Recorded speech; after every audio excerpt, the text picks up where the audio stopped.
Hai, apa kabar teman-teman semua? Pada video pembelajaran kali ini, kita akan membahas tentang teks media cetak. Ya, video pembelajaran ini ditujukan untuk mata pelajaran Bahasa Indonesia kelas 5. Nah, apa saja yang akan kita bahas tentang teks media cetak? Yang pertama tentunya kalian harus tahu tentang pengertian teks media cetak. Adalah teks yang tertulis pada media yang dicetak. Nah, contohnya ada pada media buku, koran, dan majalah. Kalau kalian menemukan teks di buku, di koran, ataupun di majalah, itu disebut contoh teks media cetak. Jika kalian menemukan teks di dalam internet, di Google, itu disebut contoh teks media elektronik. Lalu apa sih yang akan kita lakukan dengan teks media cetak ini nantinya? Nantinya yang pertama, kalian akan belajar bagaimana cara menjelaskan isi teks media cetak dengan peta konsep atau peta pikiran. Peta konsep di sini atau peta pikiran kalian pernah belajar di kuarter sebelumnya. Peta konsep atau cara untuk menyajikan ide atau informasi penting sebuah teks dalam bentuk cabang. Peta pikiran, peta konsep, mind map adalah sama, yaitu cara untuk menyajikan ide atau informasi penting sebuah teks dalam bentuk cabang. Nah, selanjutnya ini adalah contoh peta pikiran. Di sini ada judul, kemudian diikuti dengan tanda panah, kemudian diikuti dengan di sini kotak. Ada 3 kotak di sini. Kotak yang pertama nantinya akan berisi tentang informasi penting dari paragraf pertama, yang kedua informasi penting dari paragraf kedua, yang ketiga tentunya juga informasi penting dari paragraf ketiga. Lalu, saya rasa untuk peta pikiran tadi sudah cukup jelas karena kita sudah sering membahasnya di kuarter sebelumnya. Nah, selanjutnya yang kedua adalah kita akan membahas tentang menjelaskan isi teks media cetak melalui pokok pikiran, ide pokok ataupun gagasan utama. Nah, tentunya untuk mencari pokok pikiran atau ide pokok itu kalian harus membaca teksnya terlebih dahulu, perhatikan judulnya, lalu kalian cari kalimat inti atau kalimat utama dari paragraf tersebut, kemudian kalian bisa menyimpulkan ide pokok dari paragraf tersebut. Ya. Di sini ada contoh teks. Embun terbentuk dari proses perubahan uap-uap air menjadi titik-titik air. Proses terbentuknya embun ini biasanya terjadi pada malam hari, saat suhu udara cukup dingin. Saat udara dingin, udara tidak mampu menampung uap air dalam jumlah banyak. Uap air yang tidak mampu ditampung itulah yang kemudian berubah menjadi titik-titik air atau embun. Nah, ini adalah contoh teksnya, ada satu paragraf. Kalau kalian perhatikan di sini, kalian langkah pertama sudah dilakukan membaca, kemudian kita cari tahu kira-kira kalimat inti atau kalimat utamanya ada di mana. Ya, ternyata ada di awal, yaitu embun terbentuk dari proses perubahan uap-uap air menjadi titik-titik air. Nah, dari kalimat inti ini nanti kalian akan diminta untuk mencari ide pokoknya. Lalu kira-kira ide pokoknya apa atau pokok pikirannya? Pokok pikirannya yaitu teks ini membahas tentang proses pembentukan embun. Nah, kalian sudah mendapatkan pokok pikiran.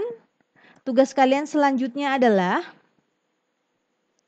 menuliskan kembali teks tersebut dengan bahasa kalian sendiri, tapi sesuai dengan pokok pikiran yang sudah kita temukan tadi. Nah, ini adalah teks yang sama, kemudian diikuti dengan pokok pikiran. Selanjutnya, ini adalah teks baru yang kita buat dengan bahasa kita sendiri. Tapi sebenarnya isinya tetap sama dengan teks yang pertama kita baca ini. Ya. Mari kita baca teks yang sudah kita buat dengan bahasa dan gaya bahasa kita sendiri, tapi tentunya harus sesuai dengan ejaan ya. Embun terbentuk karena adanya proses perubahan uap-uap air menjadi titik-titik air di malam hari. Suhu udara yang cukup dingin pada malam hari menjadikan udara tidak mampu menampung uap air dalam jumlah banyak.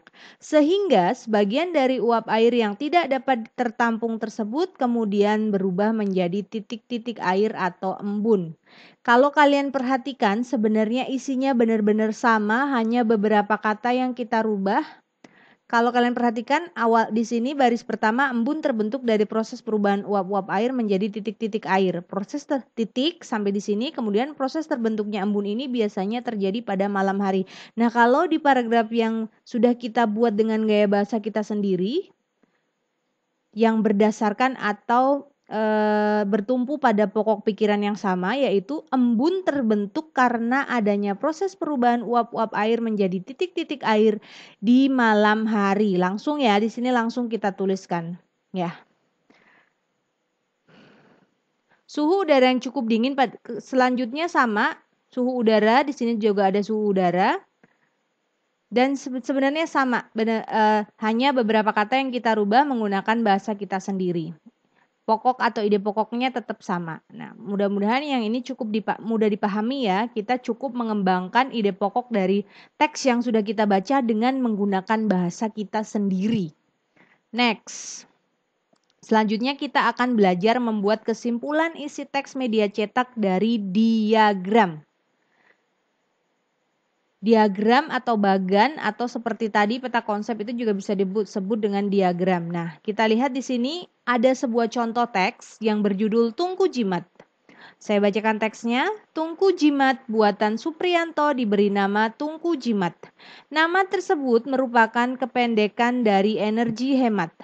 Tungku ini dikatakan hemat karena hanya berbahan bakar limbah. Selain itu, pembuatan tungku tersebut menggunakan konsep energi petani. Menurut penciptanya, Supriyanto, tungku jimat sangat tepat untuk masyarakat pedesaan, daerah transmigrasi, warga pinggiran kota, dan pedagang makanan kaki lima. Pembakaran menggunakan tungku jimat dengan konsep energi petani ini cukup efisien. Hal ini karena teknik pembakaran pada tungku tersebut sangat meminimalkan penggunaan oksigen. Tungku jimat dibuat dengan ruangan yang minim oksigen sehingga dapat meningkatkan suhu lebih cepat.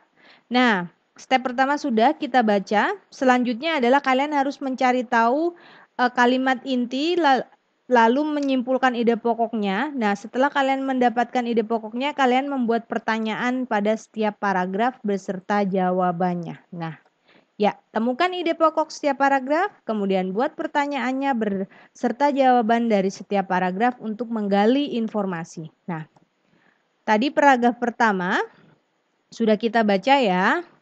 Kita langsung simpulkan apa ide pokok dari paragraf tersebut. Ya. Ide pokok dari paragraf tersebut yaitu tungku jimat buatan Supriyanto. Kalau kalian perhatikan di sini, tungku buatan Supriyanto diberi nama tungku jimat. Ini adalah kalimat utama atau kalimat intinya. Kemudian kita menyimpulkan menjadi ide pokok yaitu tungku jimat buatan Supriyanto. Sudah seperti itu saja ide pokoknya. Kemudian pertanyaan dan jawaban dari paragraf pertama. Pertanyaannya, apa kepanjangan dari jimat? Jawabannya energi hemat. Pertanyaan selanjutnya, siapa yang membuat tungku jimat? Jawabannya Supriyanto. Nah, pertanyaan dan jawaban ini harus ada pada paragraf pertama dan biasanya berhubungan dengan ide pokok yang sudah kita temukan. Next, kita cari ide pokok dari paragraf kedua. Tidak perlu kita baca lagi karena tadi kita sudah baca, langsung saja kita simpulkan ide pokok dari paragraf kedua.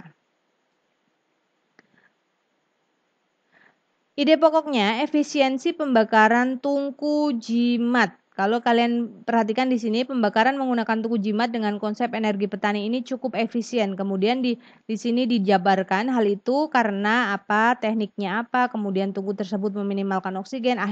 Akhirnya kenapa? Nah, itu akhirnya di sini ide pokoknya adalah efisiensi pembakaran tungku jimat. Nah, kemudian kita buat pertanyaannya, jangan lupa pertanyaan dan jawaban. Mengapa tungku jimat dikatakan cukup efisien? Jawabannya, teknik pembakaran tungku meminimalkan penggunaan oksigen.